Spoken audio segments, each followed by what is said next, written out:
Hi all, this is Dhanalakshmi, Assistant Professor of CSE, SSM Institute of Engineering and Technology, Dindikar. I'm handled the subject cryptography and cybersecurity. Cryptography is the study of secure communication techniques that allow only the sender and intent recipient of a messages to view its contents. The word crypto is derived from the Greek word which means hidden. So cryptography is about constructing and analyzing protocol that prevent third parties or the public from the reading the private messages. It can be grouped into four main areas. One is symmetric encryption.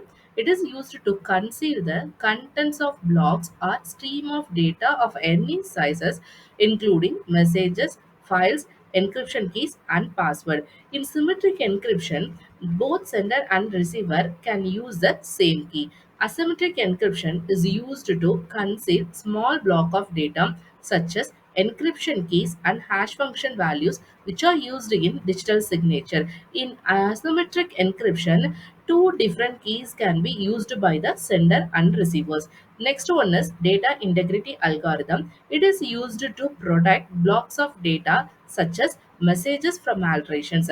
And final one is authentication protocol. These schemes mainly based on the cryptographic algorithm. It is designed to authenticate the identity of entities.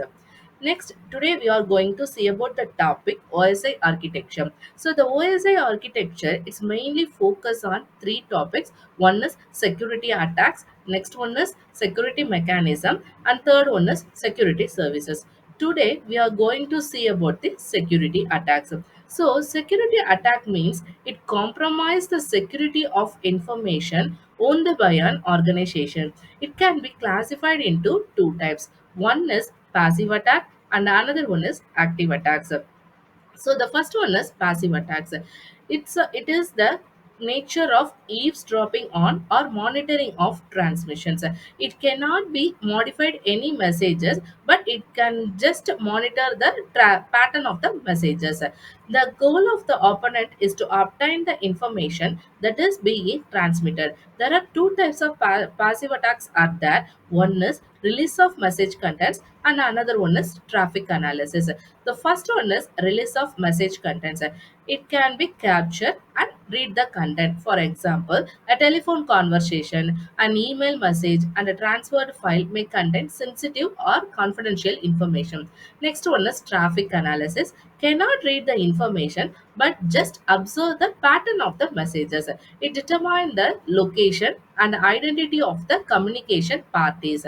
Next one is active attacks. So active attacks involve some modification of data streams or the creation of false streams. So it can be subdivided into four categories. First one is masquerade, next reply, third one is modification of message, and final one is denial of service. So first we are going to see about the masquerade. It takes place when one entity pretend to be a different entity. Masquerade is a type of attack where the attacker pretend to be an authorized user of a system in order to gain it or to gain greater privilege than any authorized for. Next one is replay. A replay attack, also known as a playback attack. Replay involves a passive capture of the data unit and its subsequent retransmission to produce an unauthorized effect. Next, we are going to see about the security mechanism in the next class.